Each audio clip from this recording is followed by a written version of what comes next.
Gerhard left late afternoon to take my mother and Elliot back home. While they were gone, I had a visit from a new psychiatrist. Dr. Said was only working that day, and since I was in need of a daily follow-up, the psychiatrist came instead to ask some questions about my condition and conduct a follow-up. But what an unpleasant experience it was. I got no warmth from him at any point during the interview. His questions for me came thick and fast. Since I found it hard to understand his accent, and with the shortened attention span that I had because of my condition, it was really hard to follow his questions. I interrupted 3 times to ask him to speak more slowly. He didn't pay the slightest attention. After quickly scribbling down some notes while I was giving my replies, he concluded his visit by announcing that I was suffering from a bipolar disorder and that I would be transferred to the psychiatrist's ward by the end of the day. I will not be allowed to have Elliot with me in my room. When I said that I had to breastfeed him, he replied that I would have to do it in a special visitor's room, where there would be less risk for him.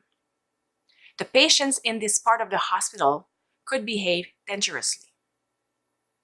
And that was it. He left on this most encouraging of notes. My head was spinning as I tried to absorb this onslaught of information. Instinctively, I called Gerhard straight away and explained to him what had just happened. And with a rather jittery tone of voice, I told him the diagnosis the psychiatrist had just thrown at me. He hurried straight back to the hospital.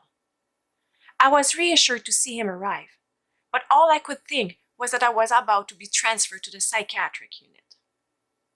I was expecting a nurse to turn up any minute to lead me off to my new room. Gerhard was clearly annoyed by how things had happened, and he didn't hide the frustration he felt towards the psychiatrist. How could he have shown such little sensitivity when he was announcing this serious diagnosis in his absence?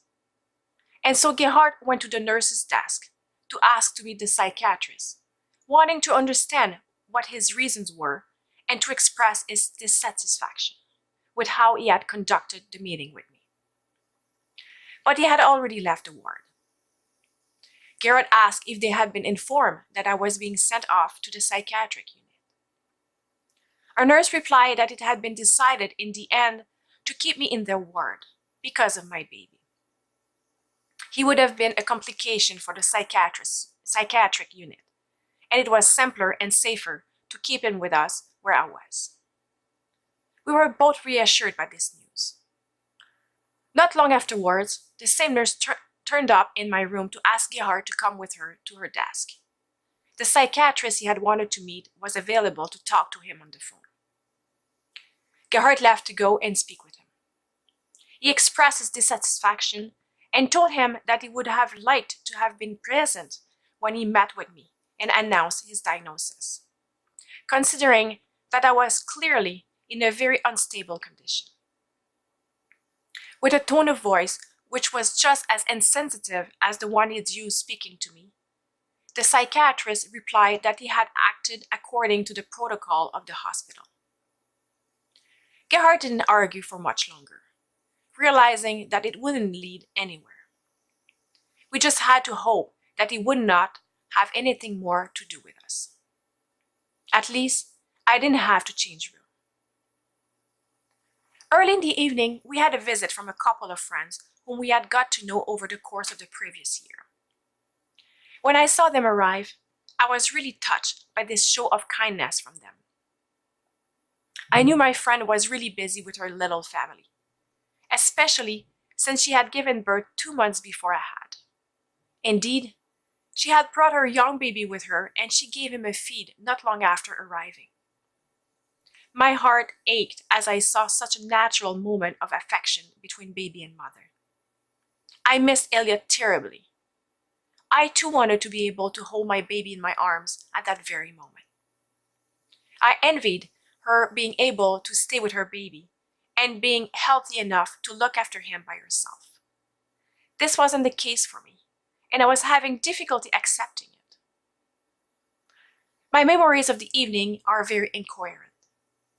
I remember us discussing my health and having another conversation about their future plans. I have no memory, however, of the mood swings I was displaying over the course of their visit. From what my husband had told me, I went from tears to excitement in no time at all. My mood was clearly very unstable. Nevertheless, I remember the end of the visit well. Before leaving, our friends told us how worried they were about me. They felt that my health problems were the result of an attack from the devil. Satan was preying on my health to cast a shadow over the beautiful moments which God has given us with Elliot's birth. One of them offered to lay his hands on me to help fight against this attack. I was rather taken aback by this belief of his. Although I believed in God, I could not imagine a connection between my mental illness and some sort of spiritual warfare. I was firmly of the belief that my condition was the result of a hormonal or a chemical imbalance in my brain. But since I didn't want to offend my friends about their beliefs, my instinct was to be considerate as I said no to the laying on of hands, and I explained gently that I was a little uncomfortable with the idea. Instead, I suggested praying together, which he agreed to do. I sat on my husband's knees and led the prayer. Once his time of contemplation was over, our friends said goodbye and headed home.